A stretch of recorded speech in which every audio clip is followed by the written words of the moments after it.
When I worked in games, at the end of development, we always had to submit the game for age rating. This is where some government board looks through the game and decides if it's for everyone or just teenagers or adults only. And the paperwork that came with that was hilarious. There was a list of the worst curse words you can imagine, and we had to count the times they appeared in the game. But there was also these weird, super specific situations that they described, like, in this game, is it possible to throw a Macedonian farmer named Gerard into a pit of radioactive cows? You could just tell there'd been some lawsuit in the past that led to this. I'm thinking about this right now because I've now been doing gamified e-learning for 10 years, and I have to tell you, my client contracts are starting a bit to look like those age rating forms. I don't have any curse words in them, but every time I've made a mistake, I've added a clause to my contract so that that can never happen again. So now they kind of read like a history of my screw-ups. So today I want to tell you about those mistakes and what I've added to my contracts as a result so that you don't have to learn those lessons the hard way.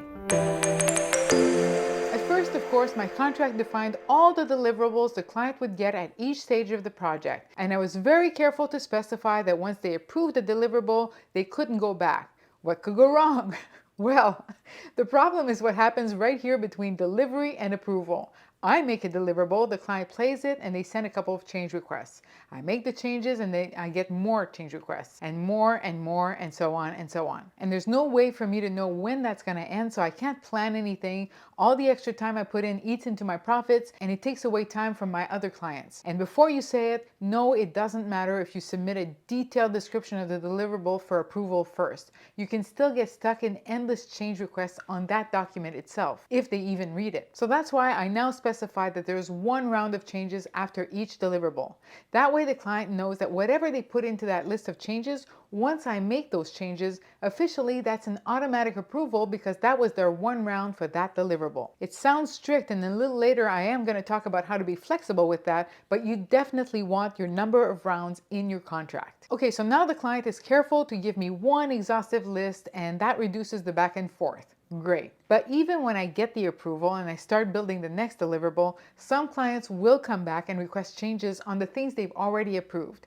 And typically what they'll say is, yes, I know, but last week they showed it to the boss or to Linda in legal, and now we have to change this one thing for whatever important reason. You got the approval, so that shouldn't be your problem, but you don't want your client to be squeezed between you and Linda, so you end up making the change and it ends up being your problem. This happened to me more than once, so now everywhere in my contract where I mentioned that they review, I always specify that they review with all applicable stakeholders.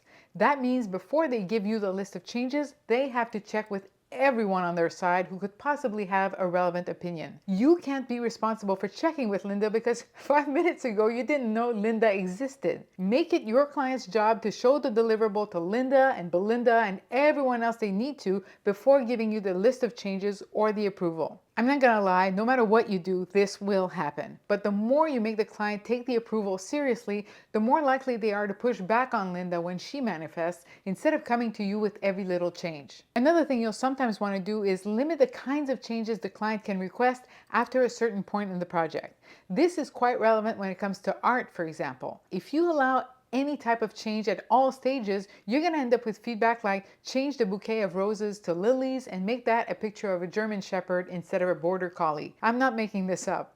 So I'll usually have the client approve a few mock-ups early on, and what they're approving here is not the image itself, but the general art direction. So that's the art style, the general tone, look and feel, color palette, etc. Once we agree on that, all the art that's produced afterwards is considered final as long as it follows that approved art direction. This can apply also to other elements than art, but art is expensive and time-consuming to change, so you want to put in some reasonable boundaries around that.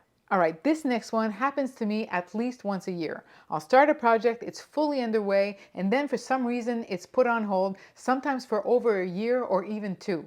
In my business, the SMEs tend to be doctors, so they go on sabbaticals. So I have to put the project aside for a long time until they call me back out of the blue and we pick it up again.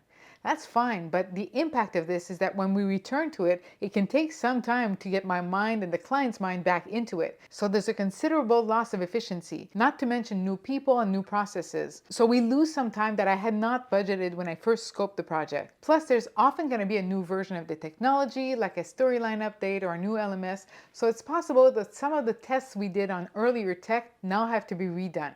So for this reason, I now have a clause that says once the project has started, any unplanned pause in it that's longer than, say, 3 months may lead to additional fees depending on the impact. Now, just because I put in these clauses in my contract doesn't mean I have to be a total hard ass about always enforcing them. Clients always ask for a little bit more, and I don't pull out the contract and charge them extra every time that happens.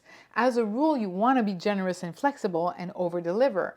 But when you get one client who takes endless changes for granted and really goes overboard, you'll be happy that there's a line in the sand and that your contract defines exactly where that line is. This is by no means an exhaustive list of what you should have in your contract, nor is it legal advice, but they are some of the clauses that I found really helpful and that your lawyer probably won't tell you about.